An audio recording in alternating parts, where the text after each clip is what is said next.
Hello, everyone. I'd like to call the meeting to order. Today is Tuesday, April 9th, 2013, Rossmoor Community Service District regular meeting at Rush Park. Can we please have a call to order? Director Coletta? Here. Director Casey? Here. Director Rips? Here. President Maynard? Here. Okay, let's all stand up and make pledges to allegiance to the flag.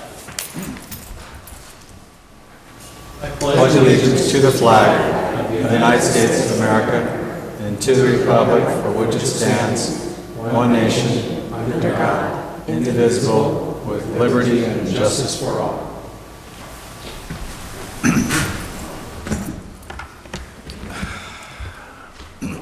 Tonight we're having a presentation up front that should be a little bit of fun, but at the same time educational. I would like to call up Orange County Sheriff's Department Deputy Mike Bard. Does he need a moment? Oh, we have a little, he's on his way, okay. It's going to be great, though. You're going to love it. Do we have dog treats for the dog? The dog is not in the house. Yes, what you said. This presentation was a little rough. Mr. President? That's a good one. Thank you. Mr. President? Yes. We forgot to say that Director Kahlert has an excused absence tonight. Okay. Everyone, Director Kahlert does have an excused absence. For so the record. He is not here. Let the records state that.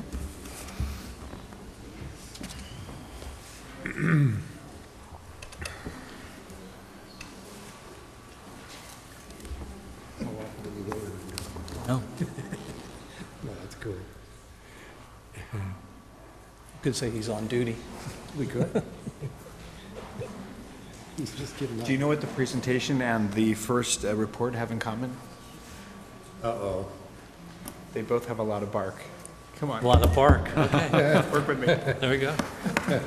You should be turning on your mic. You should be working the room. Definitely in the wrong business. Okay. It is on. I think he must be Jay Leno's real replacement. I hear. I hear him. Here comes the star of the hour. It's right.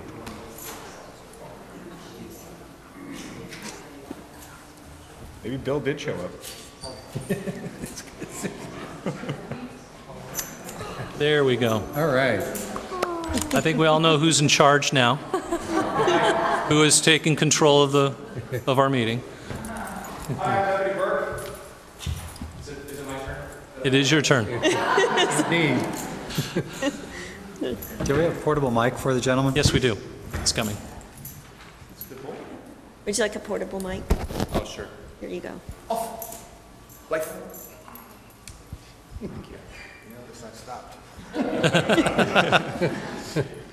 Surprised you didn't lay down too, Henry.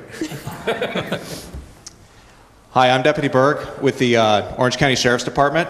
Just wanted to come by and introduce Sondo to you. He's new to our department. I've been with the department for 14 years as a deputy sheriff, and Sondo has almost 3 months on now. So he's kind of new. I got into the K-9 unit about 3 years ago.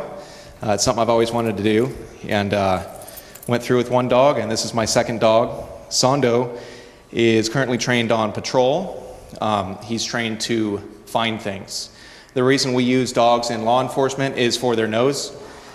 We use them to, excuse me, take that out of my ear. We use them for their nose.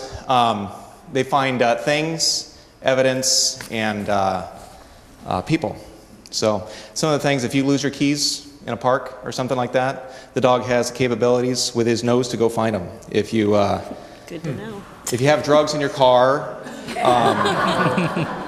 and my deputy pulls you over and he thinks, hey, this guy might have some drugs in his car, we use police dogs. They can come over and they can give us probable cause to get into the car, and then they can find the drugs for us in the car.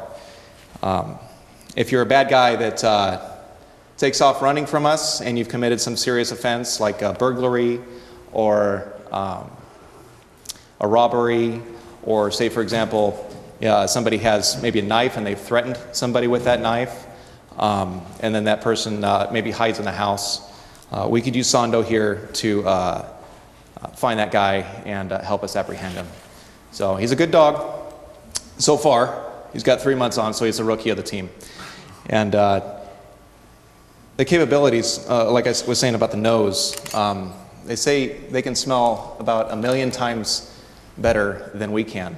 So imagine that. I mean, we can smell, say, an apple pie, and they can smell all the ingredients in that apple pie, including the salts, the sugars, you know, the cinnamon, all those things. So it's pretty amazing to watch them work. I get to train with the team every Wednesday, and we put guys in obscure places in a building, and sure enough, without fail, every dog finds them.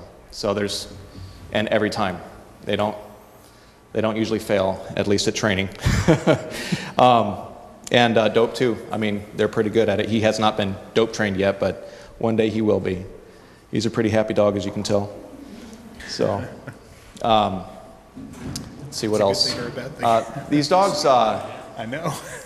sometimes people ask where we get them. We have a vendor that kind of supplies most of the dogs in Orange County to the police agencies. Not just our department, but all departments. Very few of the departments go with an outside vendor. It's called Adler Horse, and they're located out in Riverside. This guy goes to Europe and he picks the best dogs. He's been doing it for years. He's 75 years old, and he still takes bites from these dogs and everything like that. So he's pretty good at getting a good quality dog for us. So we get the dogs over there in Europe when they're about 2 years old, 3 years old, sometimes 4 years old. Zondo is 3. And we bring them over here. Dave, the vendor, sells them to our department. And then we go through a 6-week training program with the dog where we learn how to handle the dog. The dog's already trained to use his nose to find different things. And we learn how to handle him, and then we kind of introduce him to what we want him to do for police work. So, and then after that 6-week class, the 6-week class really just seems to touch the surface. So after that class, we train daily with him. If I have free time at night, I'll train with him. I'll hide things and have him go find them, or I'll find a partner and have him go find my partner or something like that. We do it safe, so the partner doesn't get hurt. But it's just an ongoing thing. So for the rest of their life, they'll be training pretty much every day. So, and they make our job a lot safer. So it's a good thing. Does anybody have any questions? Yes, why Europe, of all places, do we have to travel to get a good dog? That's a good question, because there's lots of breeding programs here in the States, and the answer for that question is Europe has been doing it for years and years and years, and in Europe, people come home from work and then they go out and they train their dogs. They train them for trials, sports protection, and things like that, and that's their hobby. Where we might come home and coach Little League, you know, they go home and they go out and they train their dogs. So it's in their culture much more than it is ours. And our vendor believes that he gets the best dogs from Europe. So, but that question comes up quite a bit. Yes, ma'am? Cadavers, is he trained to scope out any cadavers or dead bodies? Not this dog. But there are dogs that look just like this dog that do sniff out cadavers. Yeah, we've got some with the department and the reserve program. We've got some in search and rescue and things like that too. So yeah, I mean, the capabilities of any dog, whether he works with law enforcement or not, is incredible. I mean, they can sniff out, they can train on sniffing out cancer in a person and be used as like an early detection of cancer and things like that too. So. Any other questions? So you use this dog throughout Orange County? Yes, sir. I'm assigned to North Orange County, which includes the Rossmoor area. It also includes over into Yorba Linda, that far east. But there's 2 dogs on tonight. We kind of split them up. One guy will take the east side of the county, and one guy will take west. So I'm over here tonight. We've also got a couple of dogs down south in South County. So, but if there aren't any dogs down south, then I travel down south. Or if another city requests me, then I'll go down south and help them out. Yeah, you get around. Yeah. So is that It's fun to travel. Is that 24/7 that dogs are working for Orange County? Yes. Every there's usually, unless something happened, there's a dog on at all times. And if there's not, or if they need another one, we can always be paged out from home. So It's part of our job. No, ma'am. I should have mentioned that. This is a Dutch Shepherd. Dutch Shepherd. We used to have only German Shepherds on our team. Years ago, our canine unit started back in 1984. So we haven't really had one for that long. And used to be all German Shepherds. German Shepherds, they've, over the years, I'm sure you've heard, due to overbreeding and things like that, they get hip dysplasia a lot quicker than, say, Malinois or Dutch Shepherds do. So most of our dogs are Malinois, and I don't know if Belgian Malinois, most people haven't heard of those, but they're a little bit smaller than Shepherds. They're about the size of this dog. A little bit smaller than Shepherds, skinnier. Looks like they have a big, goofy looking head, but they're faster, they're healthier, they have less health issues, and some people say they don't think as much as German Shepherds, so you can send them into a dark room and they say, okay, I'm going to go. Whereas a German Shepherd might say, like, I don't know, are you sure about this, you know? So you've got the gun, why don't you go ahead and go first? But yeah, so this is a Dutch Shepherd, and he's kind of in between both of them, in my opinion. Some say he's more like a Malinois, but this guy is kind of in between both of those dogs, so. They're all good dogs. They're all herding dogs, really. That's high drive dogs. Yes, ma'am, in the back. That was my question. Do those kinds of dogs make good family pets? It depends on the dog. Some are, you know, most herding dogs are like one owner dogs. And it kind of depends on how they're brought up from the time they were a real small puppy. So we don't have a whole lot of say in whether or not they're sociable.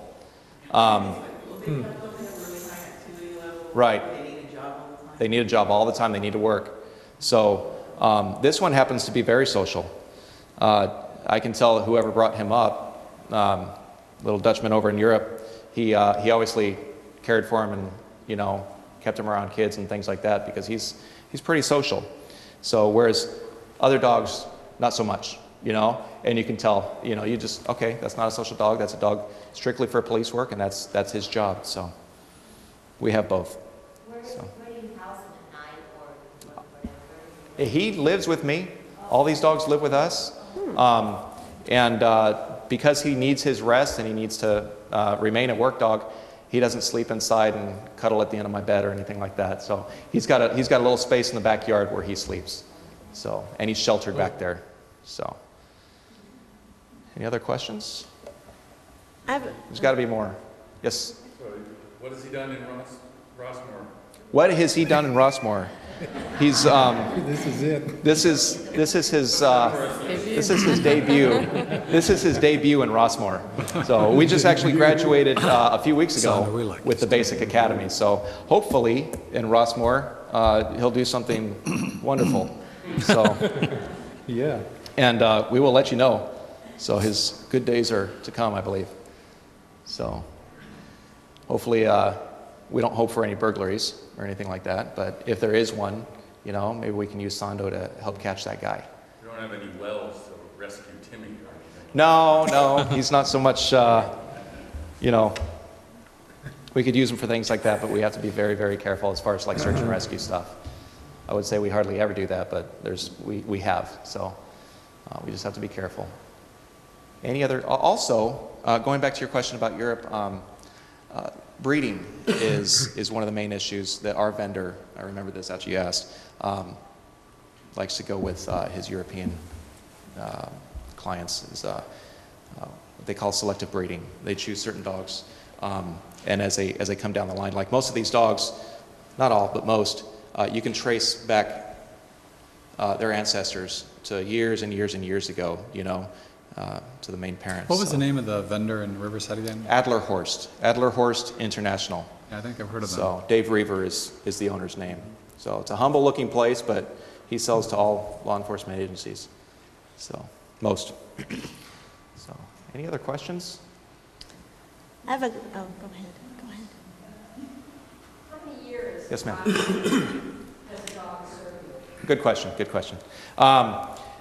These dogs will serve until they're about 10, 11 years old. At that point, their hips start getting a little bit sore, and you can kind of tell. We've got some old dogs on the team right now that are about ready to retire. They're about 10, 11 years old, you know. Right now, he wants to get in the car and go. You know, when I bring him out into the garage, he just wants to leap up into that car and let's go, go, go. As they get older, as I'm told, you know, one day they'll kind of look at the car and go, that's, huh, you know, and then you'll look at him and say, huh, you know, what's going on here? He's never done this before. So that's when they start to consider retiring them. So we want them to have a healthy life after retirement too. So, any other questions?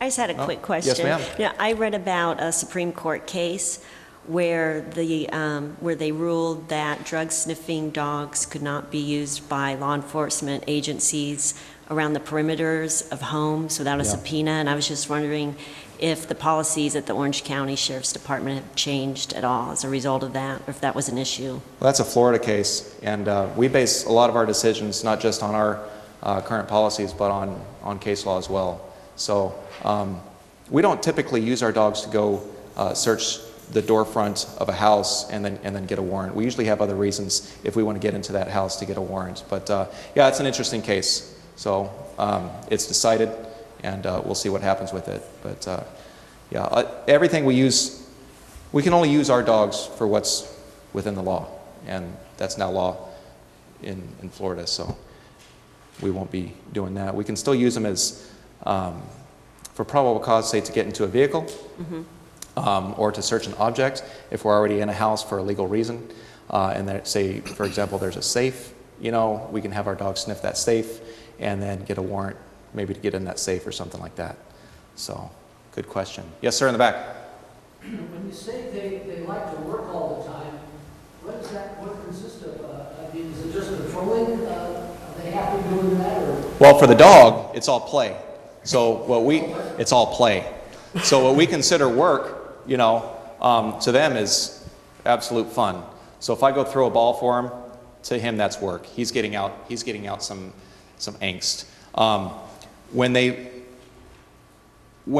we put them in a building and we believe there's a person in that building, they want more than anything to go in that building and find that person. You know, when we put them in a car and we want them to find drugs in the car, they want more than anything to find those drugs, because their reward again is play. They get to play with their jute or something. A jute is like a dog toy. They get to play with a dog toy afterwards. They get to, you know, play tug of war with their handler.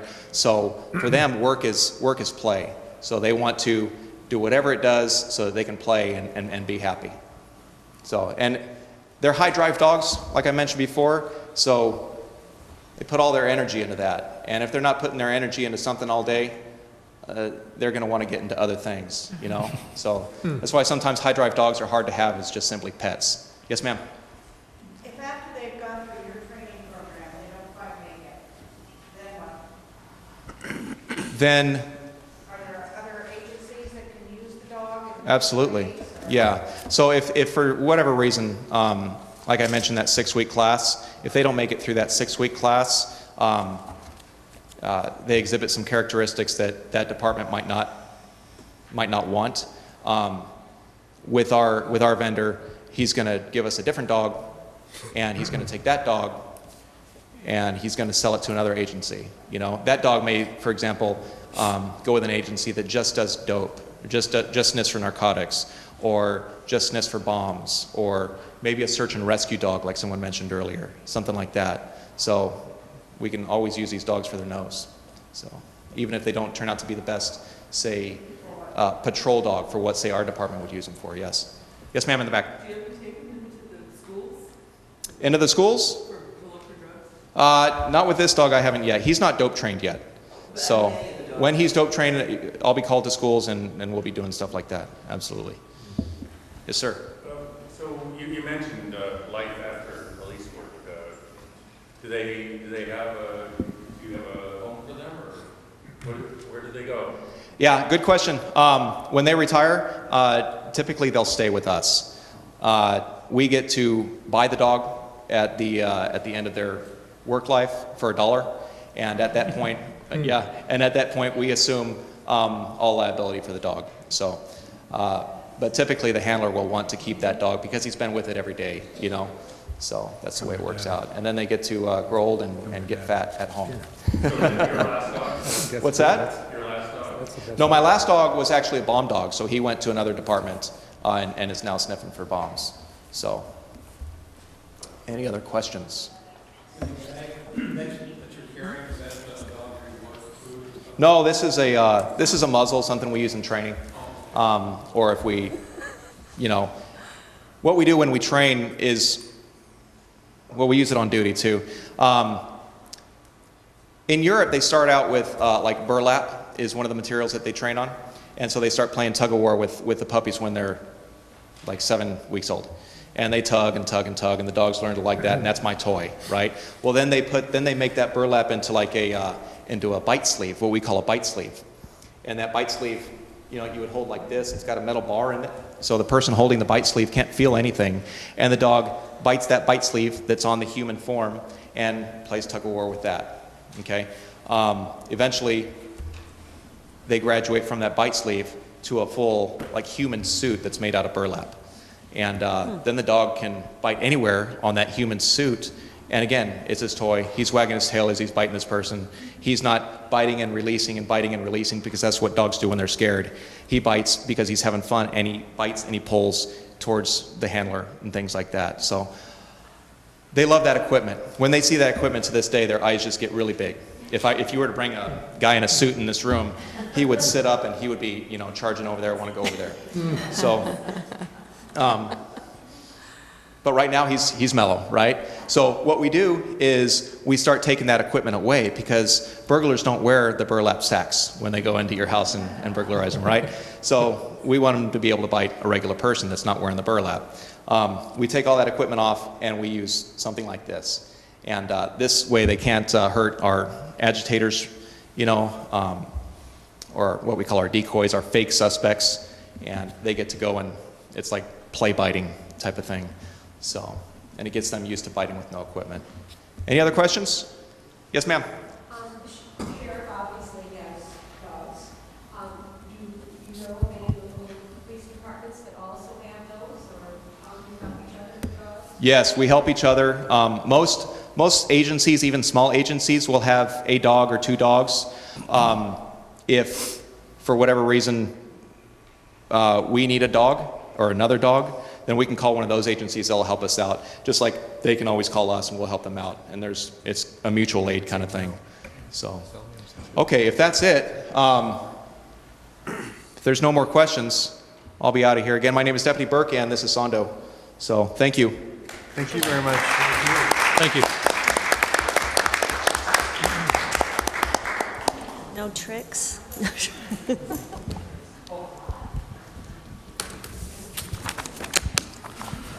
Okay, moving on. Do we have any additions to the agenda tonight? Anyone? Okay, we will move forward to our public forum. Any person may address the Board of Directors at this time upon any subject within the jurisdiction of the RCSD. However, any matter that requires action may be referred to staff at the discretion of the board for a report and action at a subsequent board meeting. So we will open it up to public forum. Please note that if you're here to discuss one of our items on the agenda, you're welcome to speak at that time versus the open agenda right now. So do we have anyone for our public forum? Please come up, state your name. My name is Mary Holzgang, and I live on Kempton Drive, just around the corner from you. Okay. And I'm here representing the Los Alamitos Rossmoor Friends of the Library. We wanted to share with you a project that we have started and are really very, very excited about because it is something that will benefit and open up part of the library to the whole community. You know, the library has been there for over 50 years, and we still have the same landscaping out in front that we did when we opened. And what we are attempting to do is to take out that landscaping and open it up so that it is a community plaza. We're calling it the Front Porch Project because it will open up the library for the whole community. You know, I brought a picture of what we hope you'll be able to. Nice. Yeah. You turn it towards the camera so they can get... Oh, yeah. That's good. By opening up the front of the library, we'll increase the usable space by over 300%. And the way we have it designed, and you can certainly come and take a look at this later, will be available for public use. Right now, our community center is used by so many organizations that there's a waiting list to get into that community center. Not only is it used for children's programs, but outside community programs too. And by having available space outside, we feel that this would really make a difference. There's also a safety part that we would like to address. The sidewalks have cracks. The tiles are slippery. The way the curbing is now, it's unsafe, and we have had people trip. The new design would make it a lot more accessible for handicapped as well as the young moms with strollers. And it will also make it more accessible, visibly accessible from the outside, from Montecito, which would make it easier for the sheriff when he drives by to see if there's anything going on at night that there shouldn't be going on. One of the other things that this plaza will enable us to do is increase the amount of books that we can sell on our every other month outdoor book sales. You know, with the cutbacks that libraries are facing, the Friends of the Library, the money that they raise by the sale of used books, pays for magazines. It pays for over a third of the books that the library has.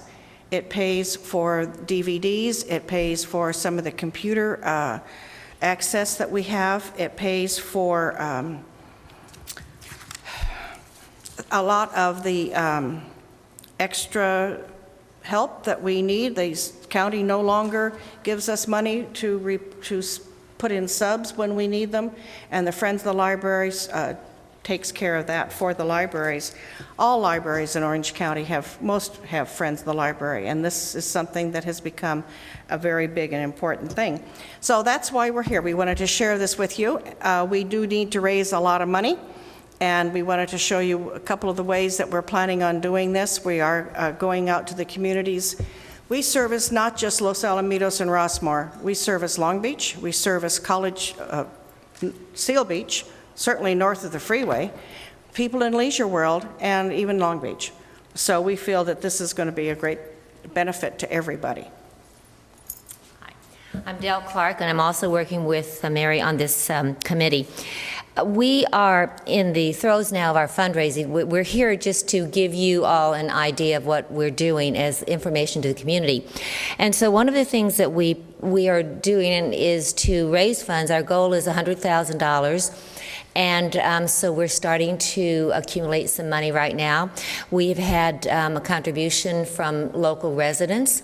We have sent out letters to all of our friends of the library in our community who will be hopefully able to participate in this. We have the Rossmoor Women's Club that has just given us a donation of $5,000. We have a commitment from the Rossmoor Homeowners Association, right, for matching funds, and so we're now up to about $5,000, hopefully, to get matching funds from the Rossmoor Homeowners Association. And one of the things that all of us can do individually is purchase bricks. And I'm not going to throw bricks at you, but first of all, the first brick would just be a brick in the pavement, and these will go for $100. Families can have their names engraved, put on them. And then we have pavers that will be put on walls, and these pavers start as, I think you see the breakout there, $250 for the first paver, $500, and we've had a contribution of $1,000, etc. So that is what we're doing, and just wanting you all to think about that, and we will keep you updated on our project. And since this is a community project, we really are eager to have this something very special for Rossmoor. You know, when our neighbors have homes that are starting to deteriorate, deteriorate. And when you go into the front of our library, we're looking at it and saying, this is 50 years old, we really need to do something about it. So that's what we're doing, and we would appreciate any help that you can give us, and thank you very much for your time. Thank you. Thank you. Is $100,000 the cost of the actual upgrade, or does that leave with extra money afterwards? Or you know what? That's a really good question. Right now, because this all has to go through the county because it's on county property, as we know, it looks like probably about $75,000 with the breakout so far. But we know when we remodel anything, it probably will go up from that. And then hopefully what we would do with reserve is put a reserve in for maintenance so that when plants go and need to be replaced and all, we can do that without having to dip into the Friends Book Library funds. Okay? Any other questions? Thanks a lot. good luck. Get your sign-up sheet. Take your picture. There's a, our picture. you have a board right there. You don't want to lose that.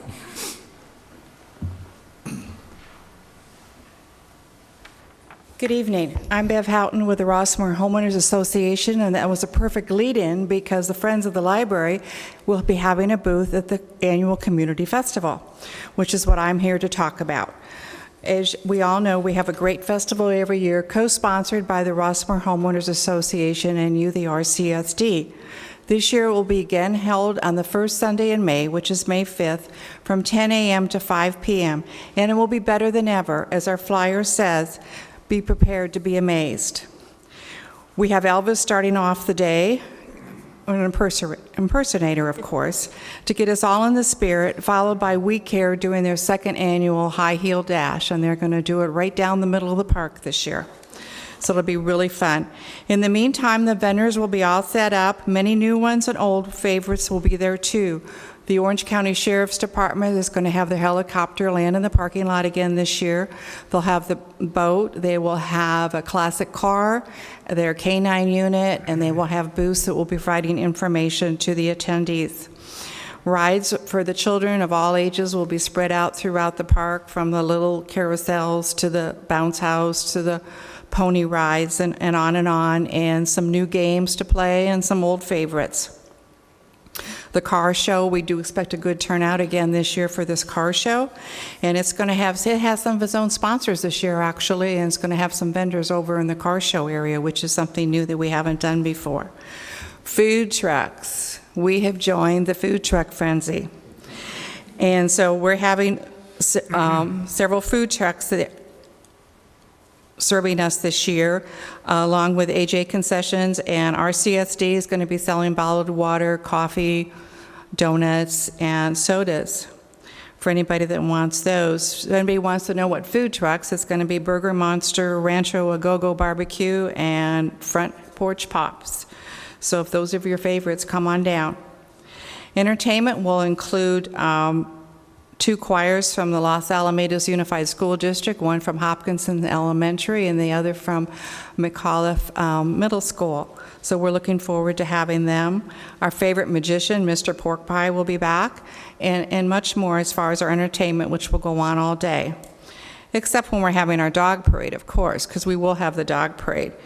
We're going to do it a little bit later this year, about 3 o'clock instead of 2, and it has a new coordinator. Danielle Lindquist is going to be running it this year, but we'll have the same judging in the same format as we've had in the past. We expect as many booths and sponsored this year as we had last year. I'm still getting requests for booths. And it's not too late to sign out, so if you know anybody that's still interested in a booth, tell them to give us a call, or they can go online and register that way.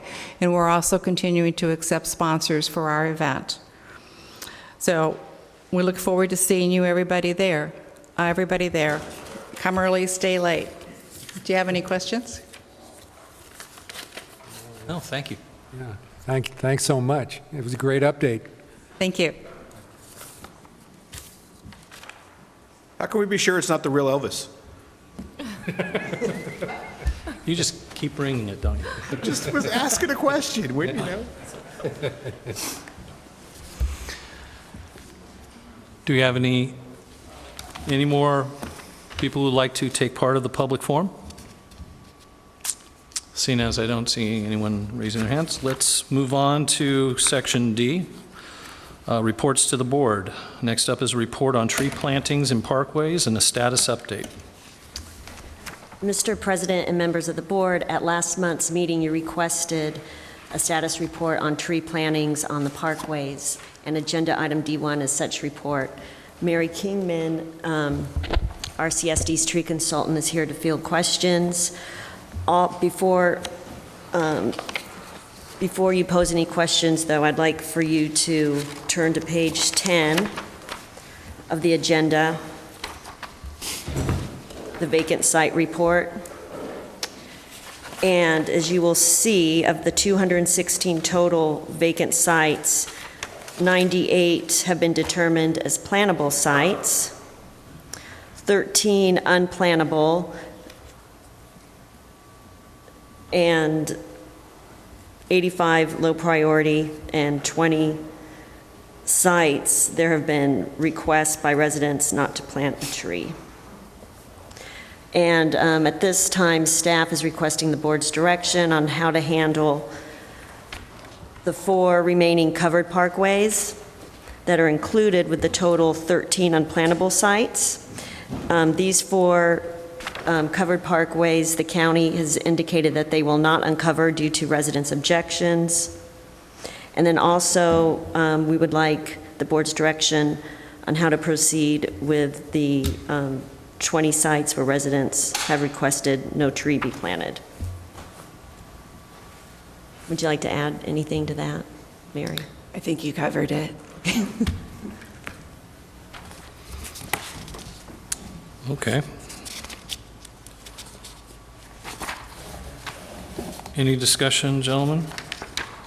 Now, but another thing, though, I'd like to point out is that, I think it's important to point out, is that staff believes that by the end of the 2013-2014 fiscal year, that they will, within the district's budget, be able to plant those 98 trees at the plantable sites, that is feasible.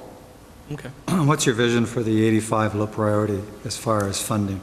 Well, the low priority there's a vacant site where there's already a front tree and it's missing the side parkway tree. So we kind of put those low priority, just we want to get at least 1 tree in the front before worrying about the side parkways. So are we thinking 2014, 2015 calendar year? Yeah, I would say, yeah. Is there a particular planting season that you work on, of when to actually plant the trees? No, our arborists they're planting all the time. All the time? So, yeah, I mean, of course, in the middle of summer, they'll need more watering and more care, so it'd be better to do it spring or fall, but they can do it in the summer. We'll just have to pay a little more attention to the watering. Okay. So of the 4 sites where there's hardscape on there, it's my recollection that the county said that they would support us in terms of telling a homeowner or allowing us to plant trees at those locations by removing at least a spot large enough to accommodate a tree?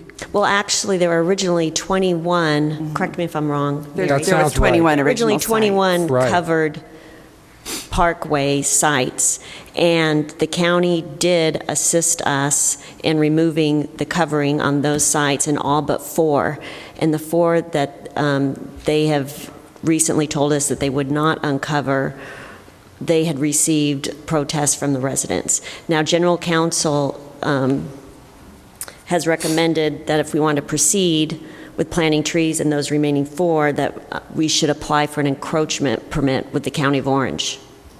Okay, which is what I believe we should do. I don't know Okay. how the rest of the board feels, but that's my opinion. Well, that's one option. For posterity information, refreshing mind particularly, are we to infer that the 4 sites that have objected to having their parkways partly uncovered, and obviously refusing to allow the county to do this by their objections, they don't have a permit to have the parkway paved over? I'm not sure if I understand the question. Do the residents, those 4 residents that have objected, Yes. the county removing any portion of the parkway, say a 4x4 area, or whatever that area is deemed minimum, a space opening in the parkway for planning, do they have permits with the county to have those areas? Probably not. Most of them are older coverings. There is one that's not actually covered. They have 3 large privet shrubs that are covering it. So there's actually a planting space, but the way they designed their home included these 3 shrubs instead of a tree. So that's the reason they don't want a tree more than their parkway's covered. So the other 3 are, I would say they're older, you know, they've been covered long ago. I don't think it's something that has just been done recently. It's probably, you know, at least 20 years that they've been like that. And they're Either Mary or yourself, Chris, or maybe Mr. Taboada formally, were the questions raised with the county as to those 4 people, whether they had permits, and thereby the county was honoring their permits, and not requiring them? Let me address that, Director Coletta. When we submitted these sites for the county to consider removing the obstruction to planting a tree, the issue of a permit did not really come up at that time. And the reason for that is that we had already surveyed the community and had already determined that there was 750 sites that had some sort of hardscape over the parkways without a permit. And the county at that time told us it didn't matter, that that's history, we're not going to deal with those. And so they're basically grandfathered in according to the county, and they're not. So the issue of a permit is not really in play here. What is in play is that these 4 sites were appealed to this board. You denied the appeal. We asked the county to remove those obstructions.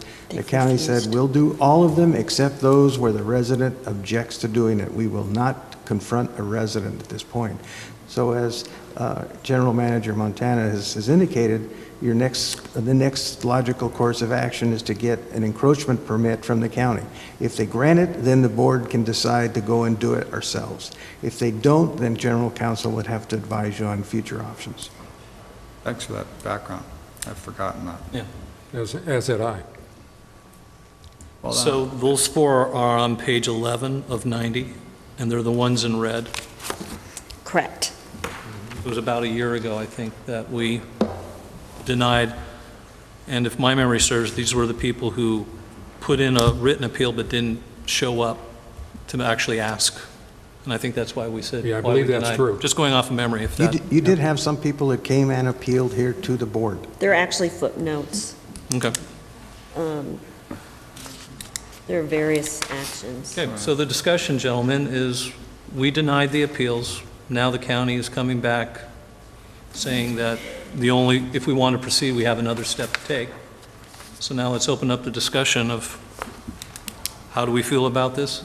And if anyone has a motion or is passionate, please speak up.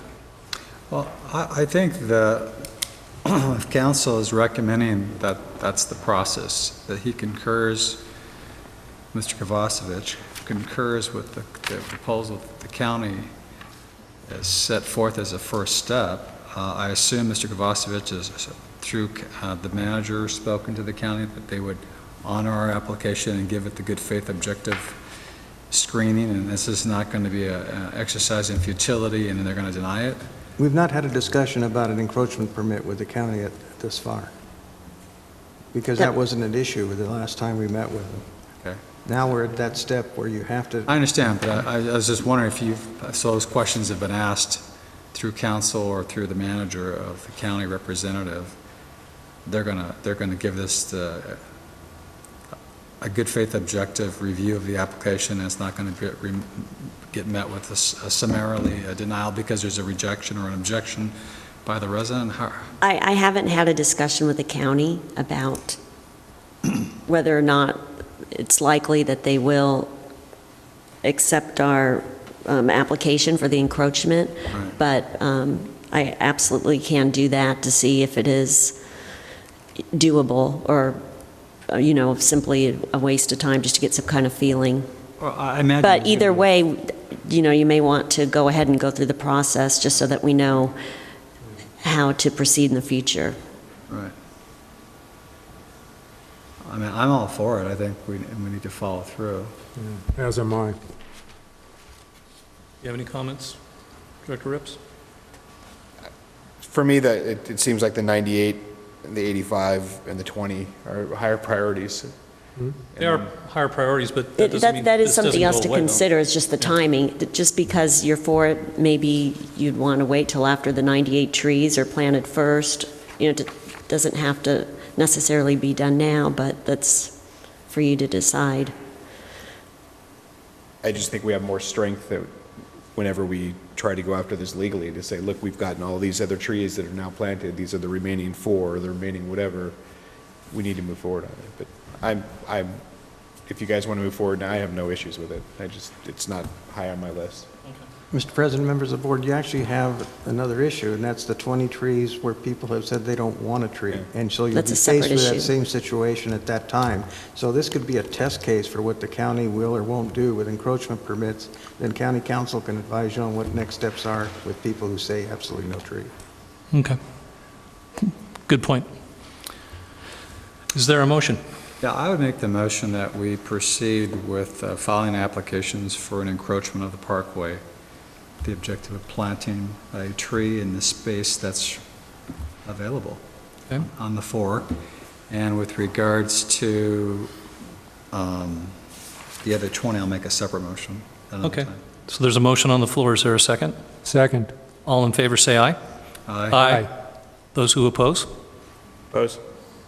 Okay. With regards to the 20 residents that have objected,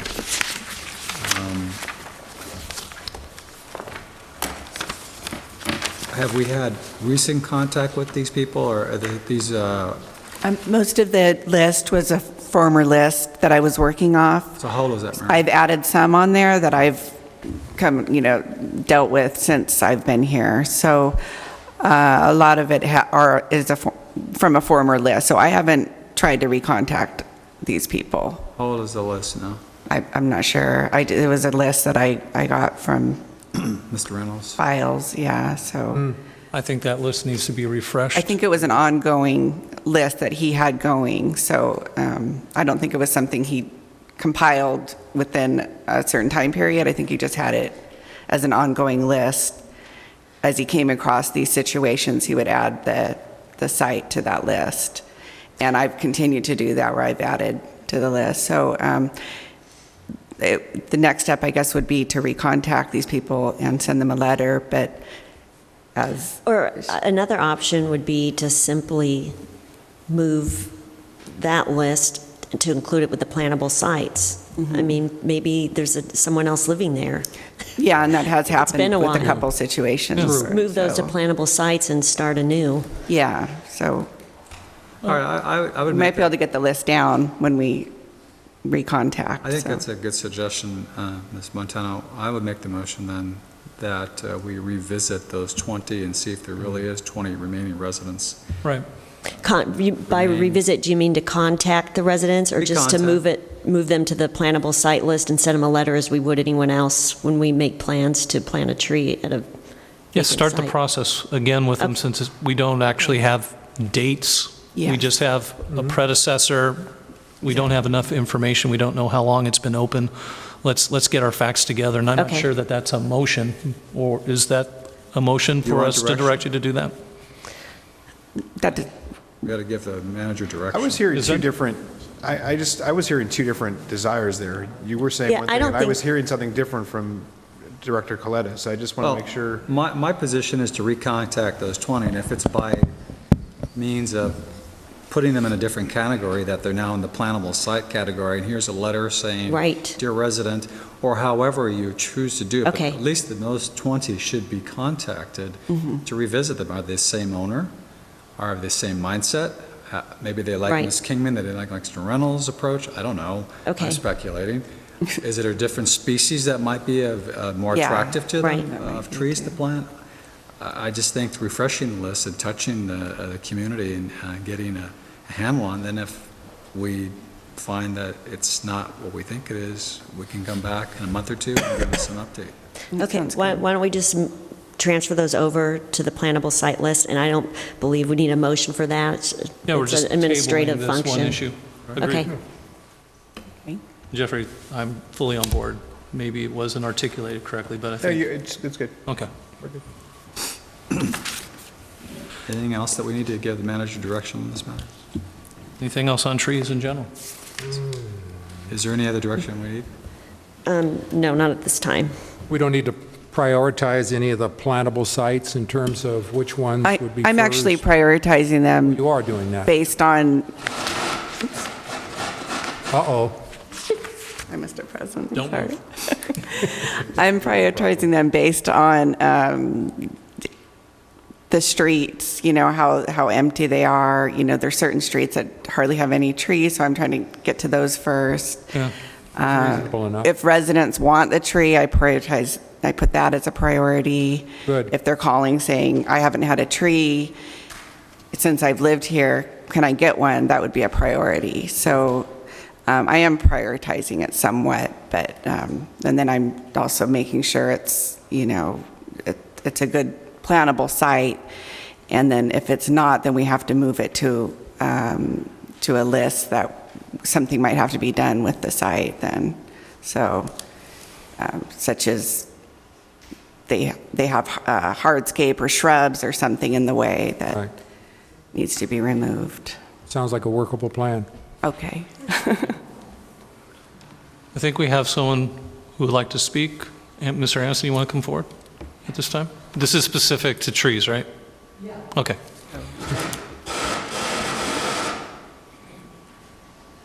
Erwin Addisman, Rossmoor resident. I'd like to commend tree consultant Ms. Kingman, the staff, and the board for being proactive in carrying out the district tree policy.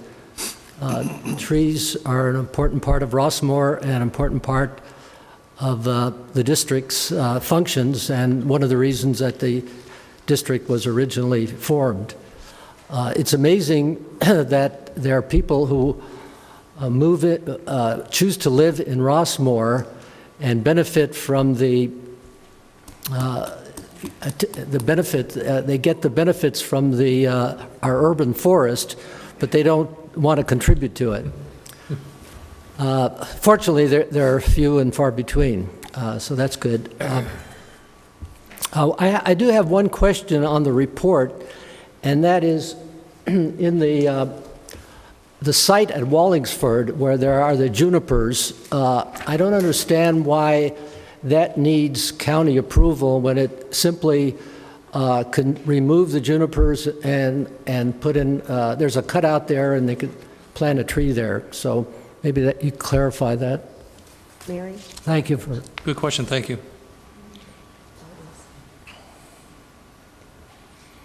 I believe it's the county's position anytime they're going to be destroying something the resident had put in place, that it would also require the residents to not oppose it. So if they had to cut out the junipers, it would be cutting into their shrubbery. So all right.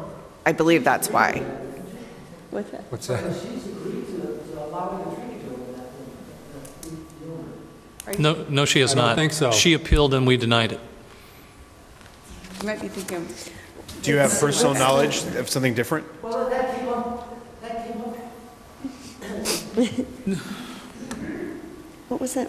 That was an item a while back. Yeah. And her objection was that she couldn't care for the tree, and then volunteer neighbors said they would water the new tree. So I thought that was a done deal, and Different residents. and so that's why I'm a little confused about it. Mr. Annisman, could you give me that address again? I didn't get it the first time. That's 1135. It's Wallingsford. Oh, okay, thank you. Mr. Anderson's Site correct. number Gotcha, 12. line 12. Your Thank memory you. is correct on that. Okay, You're very correct in that. A woman in the audience announced your first and last name, who lived directly across the street, volunteered to care Yeah. for that woman. Among others, there were more than one. Well, that Yeah. particular Yeah. person who objected had a neighbor across the street Right. volunteered it and Yeah. would care for that tree. And on that basis, we structured an agreement, and we sort of had peace on that street with regards to the status of the tree. That's why every time I go by there, I say, when is the tree going to go in That's a there? good point, and you're right. I think the county may not have gotten that information, that the resident agreed to it, because when I got the list back from the county, the original 21, that was one of the addresses they said they weren't going to cut out the area. I don't think the minutes are so old that they can't be researched by the staff, and Ms. Deering's nodding her head affirmatively. It wasn't so long ago. I don't think it was more than 2 years ago. No, I can not find that it. long. It was a year, it was February 14th, 2012. Yeah. So, we can send that information on, and they'll, if that's the case, they'll come out and. But playing the what-if scenario, sometimes people change their mind, and we have to be prepared to still go through the same Correct. process. But if you can I'll contact take the selective memory and remind her, yeah, let's move forward quickly. That would be Okay. good. thank you, Mary. Okay. If there aren't any other issues with first of all, thanks again. And we will move forward on the next item, which is item E, consent calendar. Regular board, does anyone want to pull any of these out, or shall we approve the consent as is? I'm good. Okay. All in favor of approving the consent calendar, say aye. Aye. Aye. Those opposed? Okay, moving on to F, public hearing. We do not have any. There aren't any resolutions tonight, so we move to our regular calendar. So let's move to item number 1, H1, I should say, second reading and possible adoption of a paperless agenda program policy. Okay. Mr. President, members of the board, as you'll recall at last month's meeting, we presented the first reading of the paperless agenda program policy, and after some discussion, the board directed staff to remove all the language pertaining to the use of personal devices, since the board and staff decided at that time that the devices should be owned and managed by the district. The policy was also changed to include designated staff, since staff that regularly attends the meetings would have to have an iPad as well. And also, due to these changes, we decided to change the actual number of the policy itself so that would fit in the operations section of our policy manual rather than the board meeting section. General counsel has reviewed the second reading, and we're confident that it's ready for adoption. Okay. I will open this up for public comment. If anyone wants to comment on our proposed adoption of a paperless program, please come forward.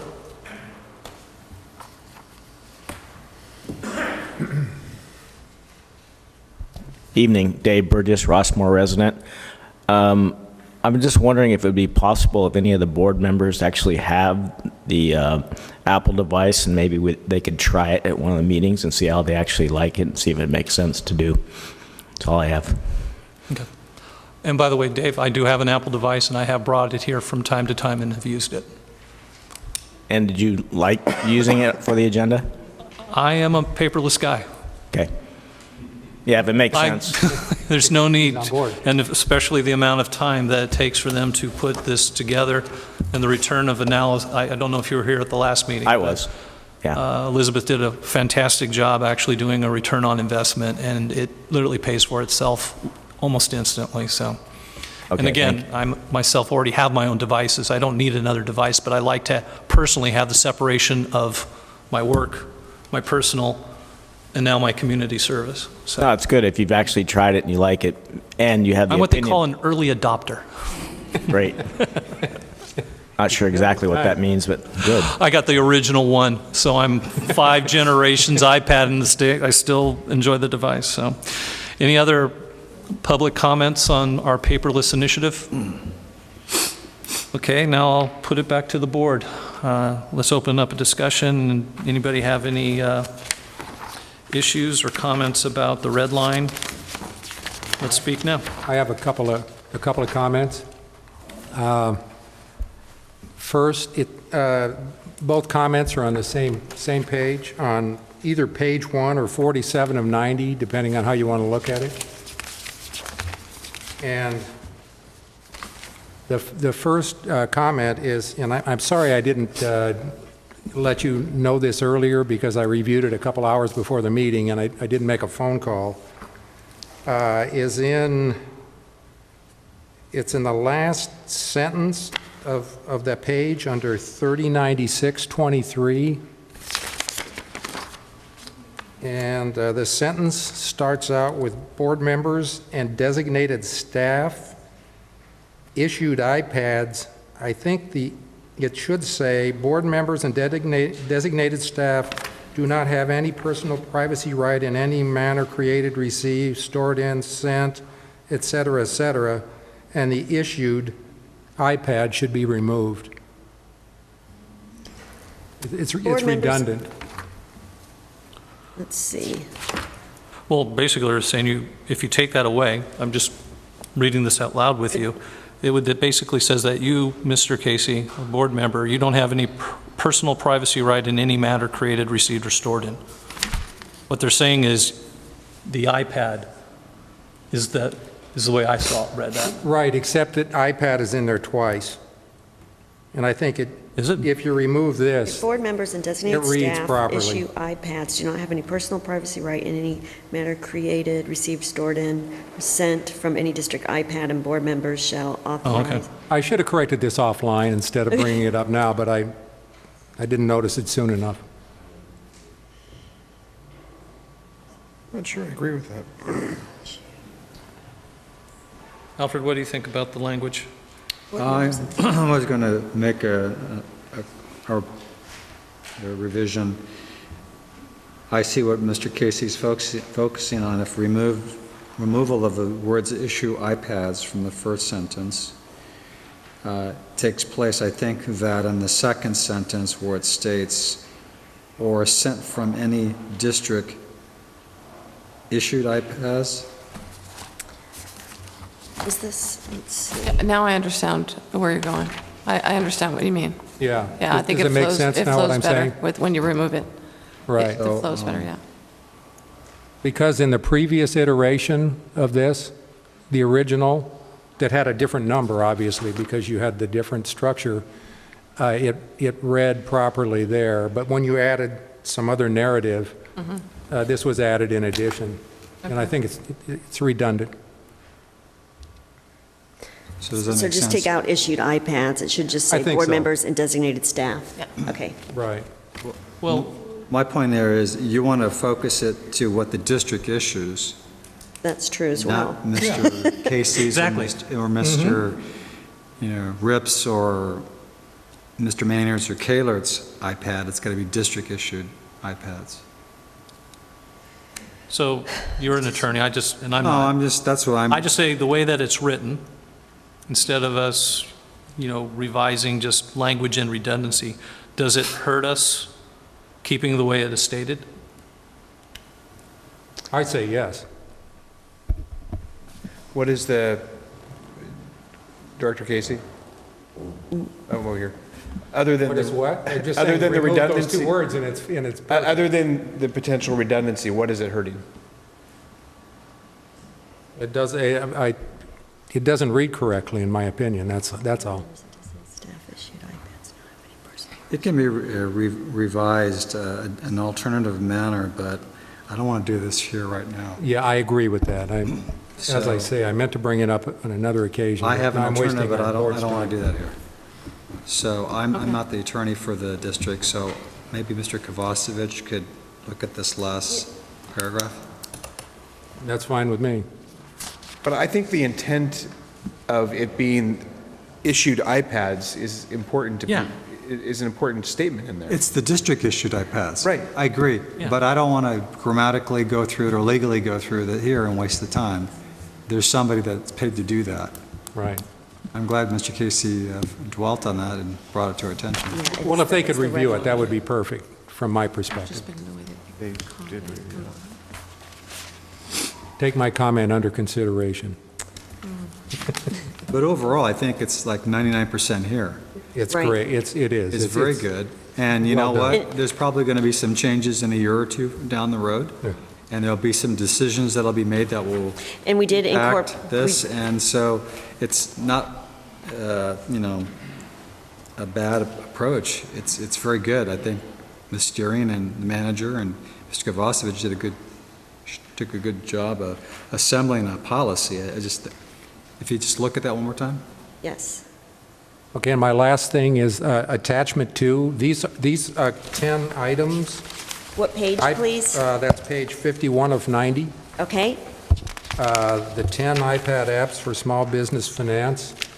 These are like recommended applications that we might consider. Is that what that is, the intent of this? It's just to give you an idea of, there's a lot of applications out there, Okay. and some are, you know, when we do install various applications on the device, we'd want to put things on there that are business-related and are good for making things more efficient for our organization. And that's just one, it's just literally just one idea. There's so many out there. And as we grow and use the iPad, I'm sure there'll be other things that come up that we want to add to it.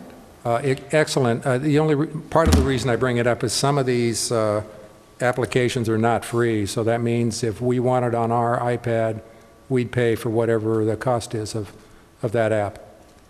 We, the district. Correct, the district. This is district. Better yet.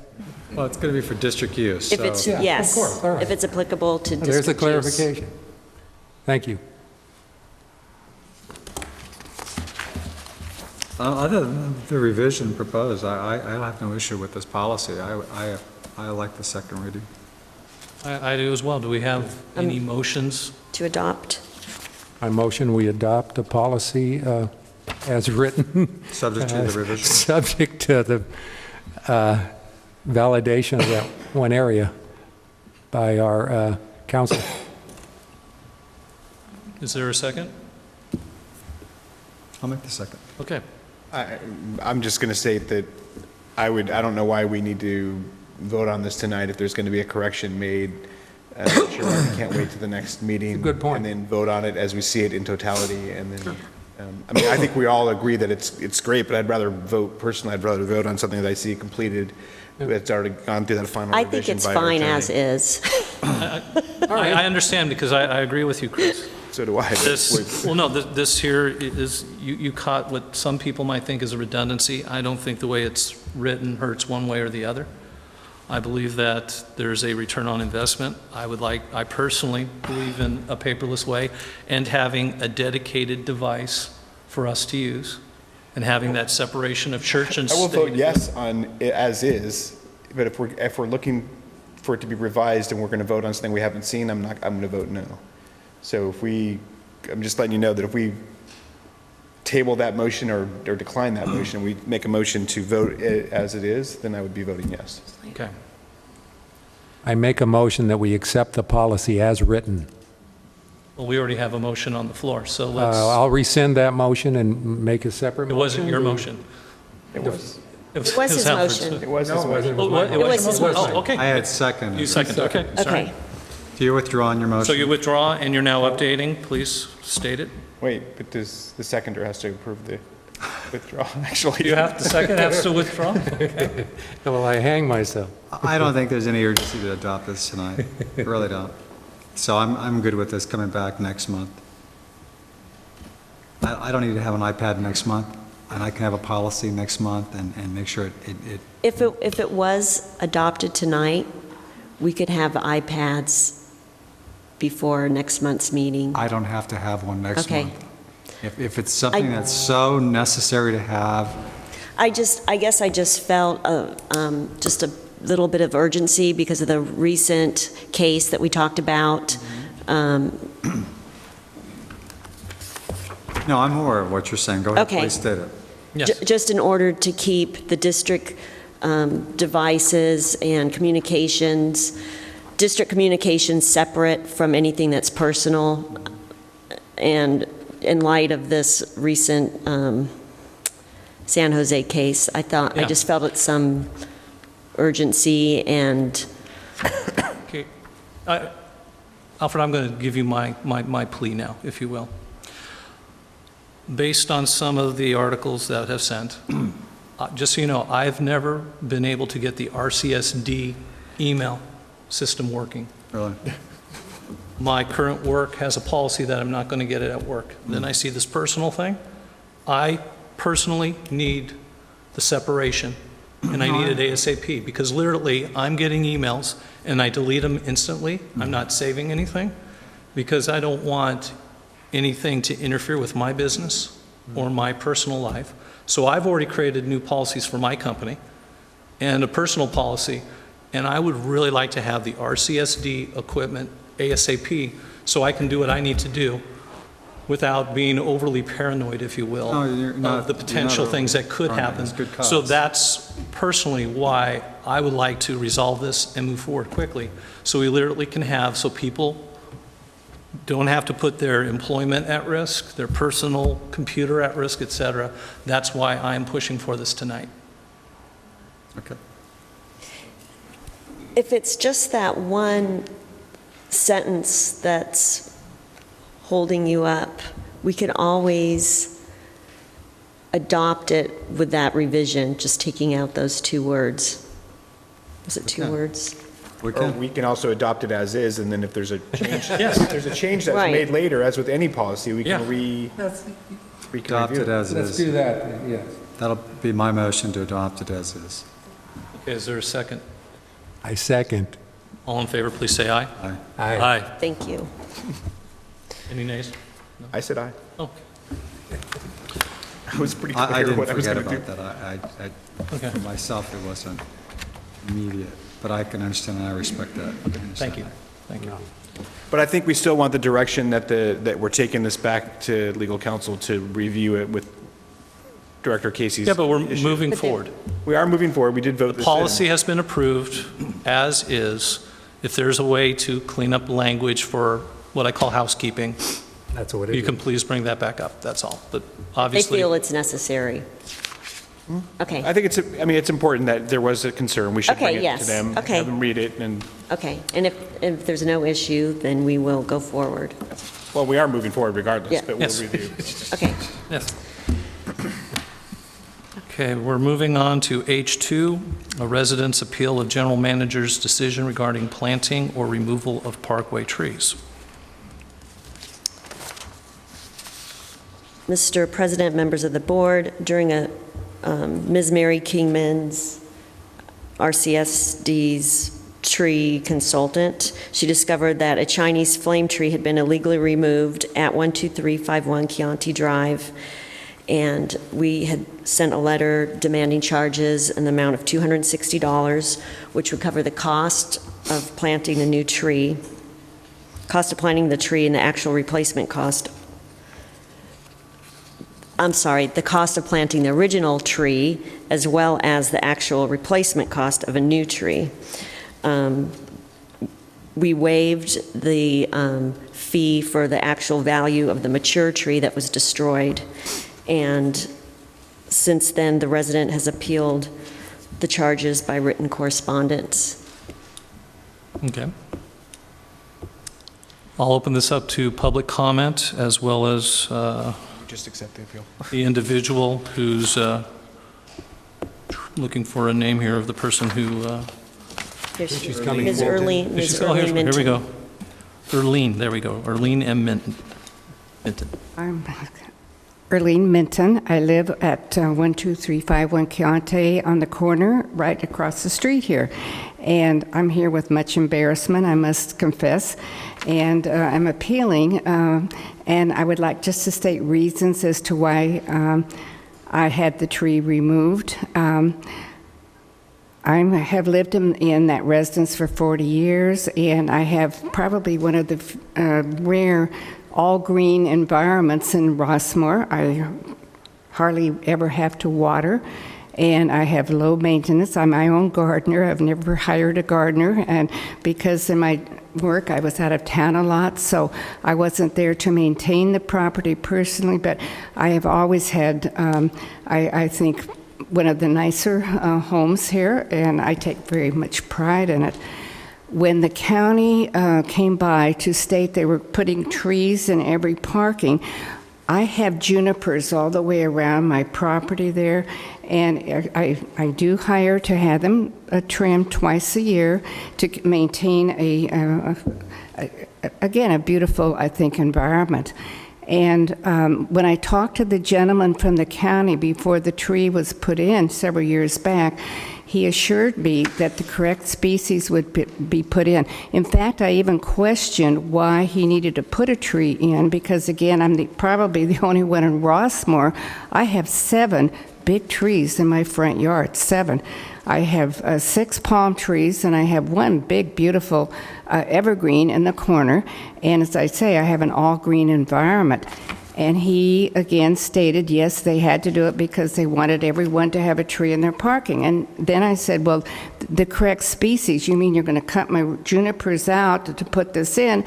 And I requested a small myrtle tree being put in, and he assured me that this would happen. I would pay for the small tree rather than the Chinese fire tree, because, again, the roots of that, it's just, there's no comparison between the two, and particularly in the area where they were going to put it, which they did put. Instead of this happening, I was out of town for a week, and I came back, and there was this, the wrong species tree put in. I thought, okay, leave it alone, see what can happen. And it has been, being on the corner of the park, as you're probably well aware, the traffic there, we have kids on skateboards, we have prams, we have joggers, and it's constant dropping. I mean, when I'm saying debris, it's not just leaves, it's branches and any type of wind, just like now, that it would take me every day out there at least an hour cleaning up. I physically cannot do this, and I can't hire anybody. No one's willing to come do this on a daily basis. So I will say, to be honest, my doorbell rang. A man was there, about a month ago, and he said, do you want that tree taken down? And on the impulse, I said, yes, that would be fine. Well, he did it very rapidly, I guess. I mean, I did not know there was a process you go through. I said, and I want another one replanted there, and I had every intention of putting a small myrtle tree there. And so, again, it is, I know ignorance of the law, and I apologize for that. And yes, I would like another tree put in there. I love trees. I love a green environment. So I'm here to appeal, again, the penalty towards this, and to go forward with it, take my responsibility. Thank you for listening to me. Thank you for coming up. Yes, thank you. Oh, I had one question. I just had one question for you. I just wanted to clarify something. When you said that after it was removed that you intended to replant a tree, is that correct? Yes, that's correct. Did you intend to pay for that tree as well? To do what? To pay for the yes, new I tree? Did. Well, because I didn't even know I had to go through a process to get permission to plant another tree there. I'm sorry to say. I mean, I just thought it's coming Did you out. get any pricing for that? Because I'm thinking that this amount that we were charging, $260, is pretty reasonable considering the cost of the tree would be $180. I don't know. I have no idea what the price. My biggest concern, quite honestly, was I thought I was going to get a lawsuit. All it would take was one, baby turned over in a pram or a kid on a skateboard to break an arm, and we're both sued. And so that was why I guess I was impulsive doing it, because I thought I was doing both of us a favor, and I had quite honestly put up with the tree for about 4 years. But you obviously know that that's actually the county's tree. Oh, see, and we're the shepherds. I understand that now, that, sir. so that's not a worry anymore. Obviously, someone getting hurt, we all should worry about, but you or anybody getting sued over it, yeah, well, it's the county's property, not ours. Yeah, well, and again, I thought I would probably be involved. Maybe you people wouldn't, but I thought maybe I would be. I don't know. It's understandable. Yeah. Did that answer your question, Chris? Yes. Thank you. Okay. Let's open up discussion, gentlemen.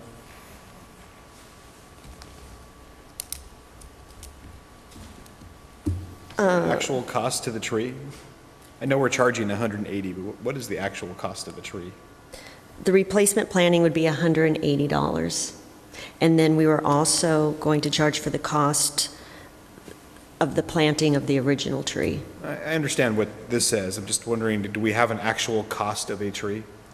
Yes, WCA has a contract that lists the cost of each tree, and that's what we pay So when the tree is planted. $180 is the actual cost Yes. that it's going to cost to RCSD Is that correct, to put in the Mary? tree?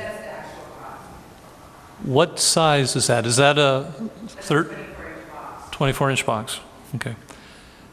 Yeah, that's wholesale, that's, you know. Okay. We're getting a good price on the trees, so. Okay. And obviously something's been done. A tree does need to be planted again. You know how we feel about that based on earlier. She does get a say in the tree, correct? She has options of what tree can be planted there.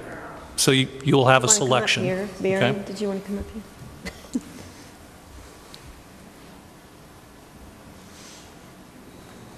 We can give her options for the tree, Okay. yes. And if she wants crepe myrtle, that's a perfect small tree that would go in the space where the other one was, so that would be fine.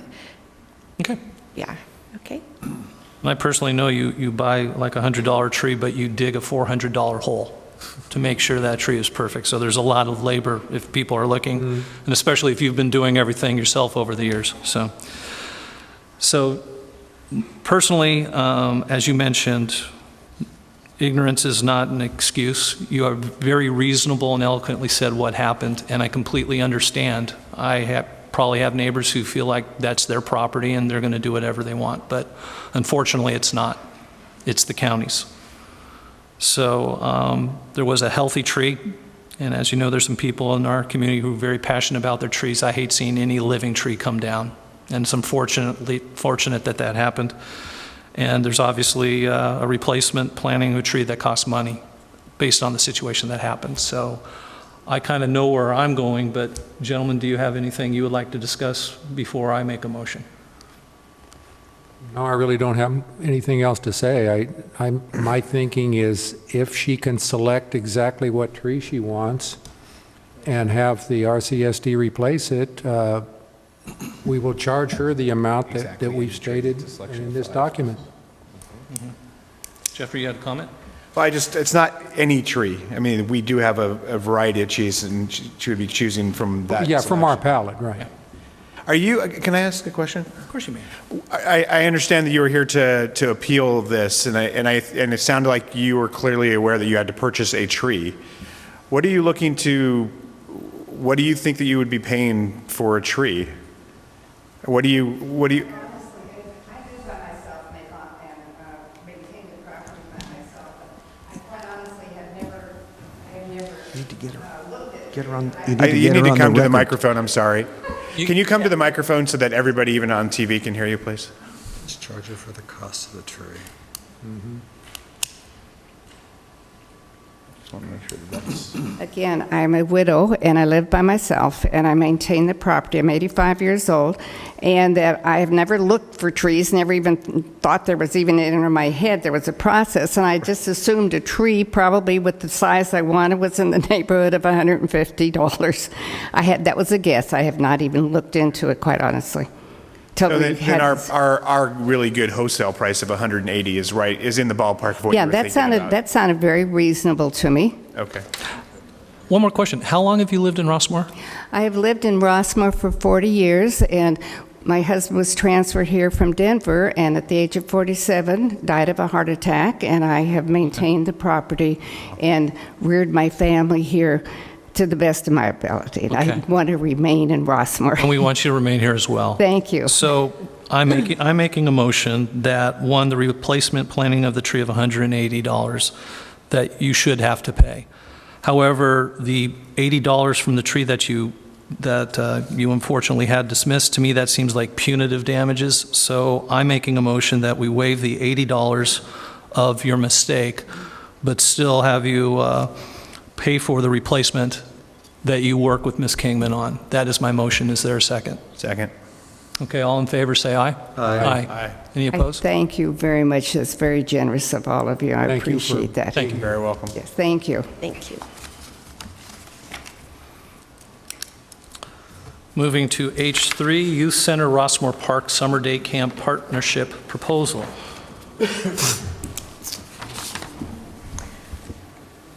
Mr. President, members of the board, Ms. Lena Loom, Executive Director of Youth Center, has submitted a request for the use of the Rossmoor Park facilities for the Youth Center RCSD Summer Day Camp Program beginning June 17th through August 23rd. And as you can see, she is present. And I just wanted to point out that the one difference from the prior year's partnership agreement is that they are asking for an extension to 7 o'clock at night in order to eliminate the need for transportation to the youth center near Oak Middle School, and she is here to discuss that. Thank you. Once again, from the Youth Center Board of Directors, from the 100 kids that we serve, I want to say thank you to RCSD for our long-lasting partnership. 23 years we've been doing business together, providing the services and bringing the summer camp to local families here, and we've done a pretty successful job with that. I want to tell you that summer camp 2012 was very successful. We did have to transport the kids starting at 4 o'clock to the youth center back. This year, Oak Middle School is scheduled for the renovations the day after the school is out, so we wanted to make sure we keep the kids away from the construction zone if we possibly can. So that's why I'm here today to ask if we could potentially extend, just for the summer, the use of park until 7 p.m., until the construction is done at Oak Middle School. I also wanted to mention that because of our partnership that we have with RCSD, the Youth Center was able to provide ongoing scholarships to local families in need. And I want to thank you, everyone, for your support. I want to thank you for the smiles, laughter, and friendship, and for incredible summer you gave to local kids. Thank you. Any questions? I just have a question of staff. Is there an impact to the RCSD staff allowing the youth center to have their staff and the children remain through 7 p.m.?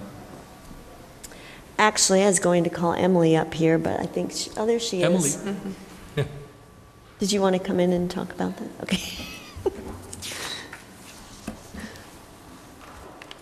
I think I caught the tail end of that. You said that you were asking if there was an impact to the neighbors. To you and the people that work with you. Are we participating in presenting, having presence there? No. When 4 o'clock is the end of their actual day camp session, so the only kids that stay later are the extended day participants. So I think that it's around 60 children are picked up by 4 p.m. So, and as the time diminishes from 4 p.m. to 7, there's less and less children. So the impact, it would not impact us any greater than this shift does during the day. It would be something less. Staff's usually not there that late anyway, so that would not impact RCSD. So we're not involved, basically. No. It's supported with our staff to Right. facilitate this extension of 3 hours. Right. Okay.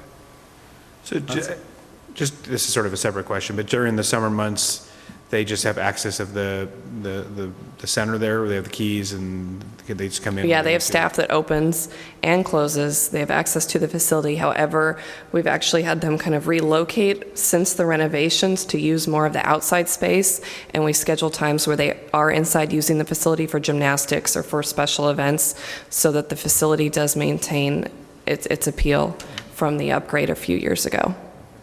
Because 100 kids in one room is a lot of impact. Yeah. And do they have access to the kitchen during the summer? They have the kitchen. We do donate the kitchen for their snack shack. So they do offer lunches to the kids. They don't make any money on that, and they do offer breakfast and lunch and snacks. Yeah. Okay. I was just curious. So basically, the only difference is instead of closing shop at 4, they'll close up at 7. Right. It sounds like, okay. It's actually a better thing for the parents. They don't have to worry about it. Safety's an issue. Yeah, it seems so. I have a question of Lena, if you can come back up. Historically, from the 4 to 7 hour, how many kids does this entail? We'll have about 50 kids. About 50 kids from 4 to 5, so that's the break about from 4 to 5 because parents get off from work. Okay. We'll have from 5 to 6, we'll have about 30 children. From about 6 to 7, we'll have between 10 kids that are leaving. We do need extended care because some parents do work late and sometimes Understood. they work Yeah. later, but it's very limited amount of kids that we have, and that's why we ask Emily if we could potentially, because we do keep the kids outside most of the time, keeping them active and busy with different sports activities, but after 4 o'clock, after 5 o'clock, we ask if we could bring them inside for maybe a TV show or something like a small, Simon Says, kind of activity. So we do keep the facility clean and maintain it and properly closed and train our staff to do the same. Okay, follow-up question. Yes. I see that you normally have 240 youth, 35 teen volunteers, and 20 staff, which is an excellent ratio of staff and volunteer. What's the ratios as the kids go down? Do you still maintain those safe ratios of responsibility? Absolutely. We're heavily overstaffed at the end of the day because I know a lot of the parents have questions and we want to make sure we answer them how their kids spend the summer camp. So we usually overstaff in the morning when we open. We don't have that many kids at 7 when we start, but we do require the staff to be there and volunteers. And then in the evening when we close, and we want to make sure not one staff closes but 2, so just for the check security. Okay, so there, at the end, when you get down, there's going to be 2 staffers to about 15 to 20 kids, roughly? Okay. Always. We're never understaffed with the kids. All right. One more question. Where exactly will the children be picked up? On Hedwig? I'm aware that there's some traffic issues there, and I was just wondering if that had been planned out. Usually we don't have a problem picking the kids up. They drop them off at the same location in the morning, and they usually park on either side of the park, and they walk through. They have a check-in station in there where they sign in and sign kids out. And but it's just as far as the parents having available parking. It's usually plenty because they're all kind of get picked up at the different time as they get off from work. So it's never the same. It's not like school gets out at 2:10 and all the parents are there. It's a little bit different. It's different driving time from their work. So we've been lucky about having space always, even if it's in the morning or in the evening. Do you know what your percentage of participants are from Rossmoor families? Yes, we have about 75% of Rossmoor. Very local-oriented summer camp, or a lot of them work from outside areas too. That's why they needed extended hours too. But 75 of Rossmoor residents. Fun camp, super fun. Thank you so much. No problem. Thank you. And Emily, I just have one other question, just kind of what she was talking about. This is for Emily, but thank you. Have there ever been any issues with the residents? I know we've had issues with softball before. Is there anything with the camp? When I first started, there were some issues with trash, but that's since been controlled and handled. And sometimes I'll even give the kids and say, okay, it's time to pick up trash, and offer some kind of prize for them. So. But there hasn't been any, it never came up in conversation or MRU, so I was just curious. No. Okay, great. Do we have a motion? I make a motion that we continue the partnership. The motion should also include the extension of time, to 7 p.m. What she said. Okay. I'll second the motion to extend the time for the program. Well, there you go. All in favor, say aye. Aye. You're very welcome. Oh, yeah. Keep up the good work. Moving to item H4, discussion with external affairs consultant and possible action regarding renewal of professional service agreement management consultant. Mr. President, members of the board, agenda item H4 is for the renewal of HT Group contract as our internal affairs consultant, and I recommend it be executed. I consider Mr. Taboada's services to the district as an asset, and the contract allows the Rossmoor Community Services District to utilize his services on an as-needed basis. In addition, I consider the rate to be extremely reasonable given his knowledge, expertise, and availability. Okay. Are there any differences between this contract other than the date and? Perfect. Zero. Okay. I would make the motion that we execute the contract as submitted. Second. Third. Okay, all in favor, say aye. Aye. Welcome aboard, again. Welcome back.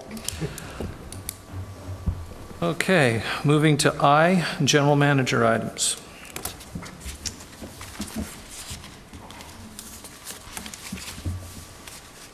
I would like to inform the board that we received a grant from our insurer, SDRMA, for approximately $1,000 that we're using to install a security camera at Rossmoor Park since we've had problems in the past with the cash box. There's been some vandalism and attempted theft. And they had a program where they had set money aside, and we applied, and we got the money, and we're planning to have that installed. That is good news. Very cool. And I'd also like to say that I think that our committee meeting that we had last night was successful, and that we're able to bring different community leaders together and the residents as well as representatives from the county. And it's my hope that we find a solution. Since you brought it up and for the benefit of the audience, why don't you tell them what the committee was, what the purpose was? Okay. Instead of just say a committee. Okay. Well, at last month's board meeting, we had some residents attend and speak during the public forum section of the agenda, and they expressed their concerns about the condominium residents parking overflow onto the streets in front of their homes, the streets that are adjacent to Montecito Road. And so at that time, the board decided to reinstate the Shops at Rossmoor committee, reason being that one of the reasons there's so much overflow parking is that the owner of the Shops at Rossmoor is no longer allowing parking behind Sprouts, and that was the place where many of these condominium residents were parking. Anyway, so we decided to reinstate that committee, which consists of 2 members of the RCSD, 2 members of the Homeowners Association, as well as 2 resident members. And so we had our first meeting last night, and we had Sheriff, Community Officer Ortiz, as well as traffic engineer from the County of Orange, just to discuss possible solutions and what actions to take. Thank you. You're welcome. Any other items? That's it for now. Okay. Open it up to any board member items. Just, I guess, a couple of questions.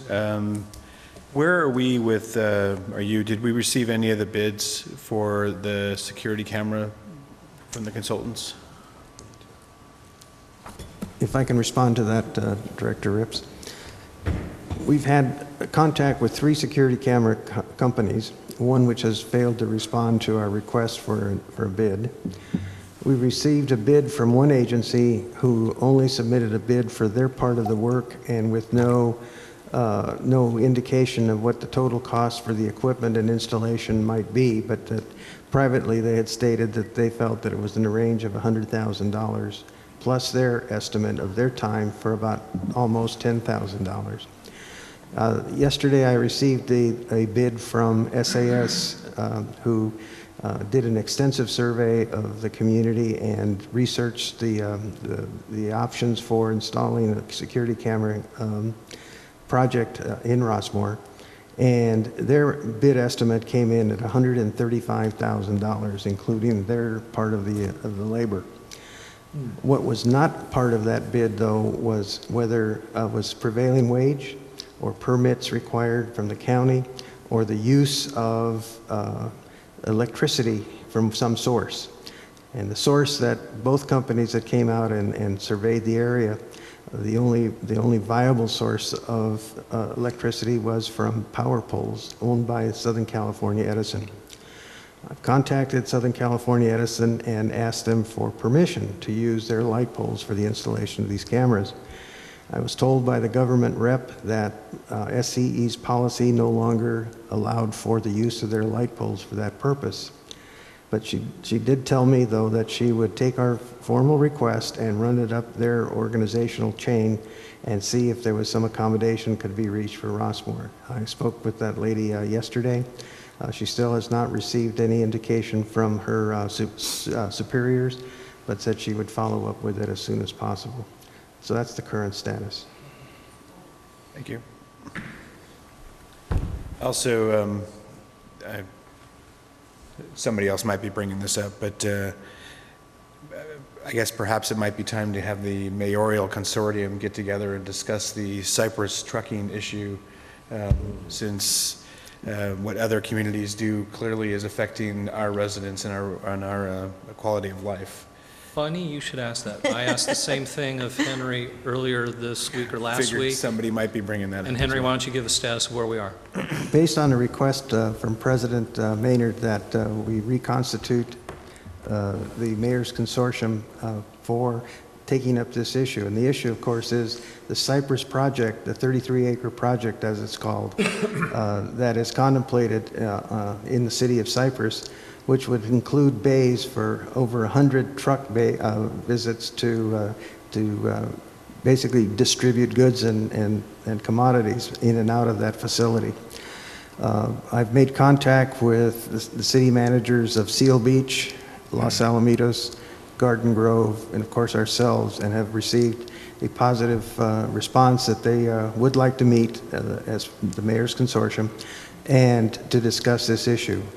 I plan tomorrow to bring the issue up with the city of Cypress and ask City Manager Bohorsky whether or not their city would be wanting a seat at the table, if you will, to just have this better discussion so that they could provide their input as to the why-fors and therefores of this project.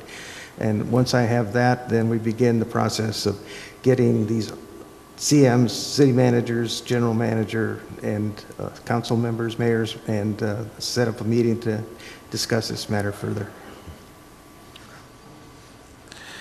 Do we know how, I guess, just from information, do we know like when construction is set to begin on this, or is it just a project that's being discussed at this point? They're going through the environmental process. They're taking input now from the public. I was informed by the city manager of Los Alamitos that Los Al had received numerous inquiries about this project from Rossmoor residents. So it makes sense for us to involve ourselves with that and to get a better appreciation for what the impact of this project will mean. And President Maynard has referred to the city of Cypress as a, what was that, do you call it? It's a hidden city. A hidden city. There are very few cities that are termed hidden. It's an urban planning term where literally they don't have freeway access.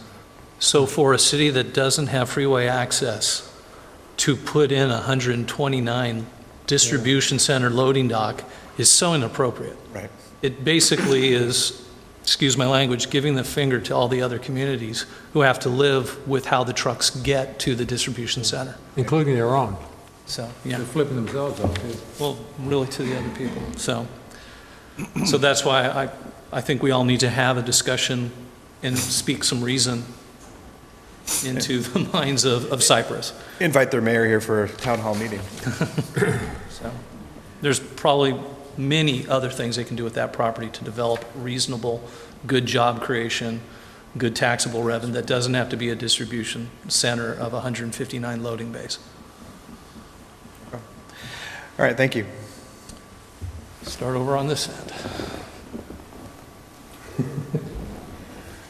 I just want to make a comment on, speaking of the shops at Rossmoor parking problem addition, that in a perfect world, the 4 properties that are all located in Seal Beach that have the overflow problem with parking, to exactly what extent we're not positive yet, they and the shops at Rossmoor are also located in Seal Beach, none of this in Rossmoor, that in that world, that the 4 properties would have their managers get together with the shops, have a discussion, maybe issue a letter, work out maybe what kind of financial arrangements could be made to determine what remuneration would be included in trying to get whatever number of parking places could be agreed upon. But instead of that, the problem ends up on Rossmoor streets with these people taking the easy course of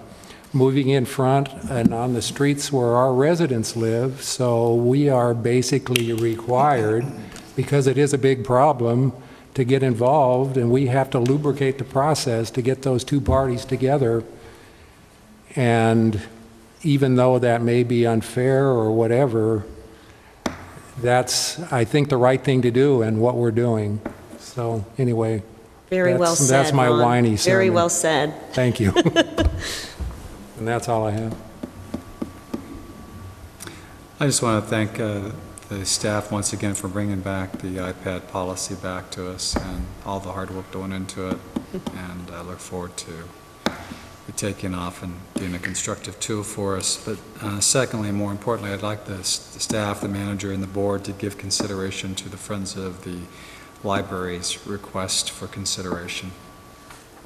Something modest. We don't have to immediately say yes or no or how much, but I think some contribution or a thought towards giving some contribution would bode well for Rossmoor's Community Services District, and as much as the RHA is making his contribution a modest one, we don't have to do a matching, but something modest I think should be considered. I'd just like to recommend that maybe we should bring that up to General Counsel first to make sure that that's something that our district can do.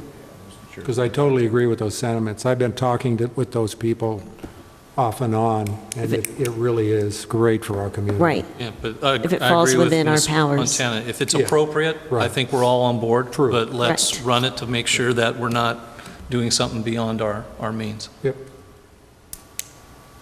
Anything else? That's all I have. Okay. Last items for me. I want to thank all the people who came here tonight. It's always good to see people who are interested in what's going on with our community. I want to thank the staff for, again, being buttoned up and being professional.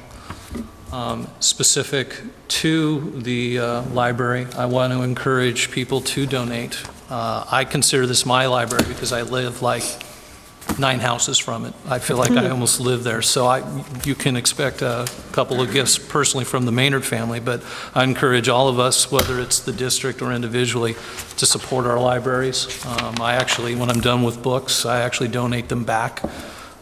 So they have all the latest Vince Flynn books, I can tell you there. So I want to encourage everyone who's seen this to support our libraries. Bring your kids there. Teach kids that it's not all about the internet. There's a thing called books that's on real paper. That's a good thing, even though I'm a paperless guy. Lastly, we have our community celebration carnival coming up. I would like to encourage all people to show up. This is something that many people work very hard on. So I want to encourage, I also would like to encourage specifically the board of directors of picking a time on Sunday. And maybe we even announce the times that we pick, so it's kind of like a professor's office hours. Come and meet a board member. I will be there for a specific time. We could talk sports, we can talk trees, we could talk about the Angels' chances of doing whatever. But still, I want to encourage everyone to at least get to know us maybe on a different level besides what you see here. And that's all I have for now as a board member item, which takes us to item K, which we do have a closed session that we will be adjourning this meeting and have. The topic is public employee performance evaluation under the Brown Act. These are confidential, private, since they deal with staffing and employees. And Ms. Montana here, we're going to be talking about her performance. And I personally think you're doing a great job. I'll make that part public. But we're going to talk about how things are going for her first 3 months, and then we'll come back and then we'll adjourn the meeting. So let's bring it to wherever we're going for the closed session. Okay. Yes. West room, that would be in the west room.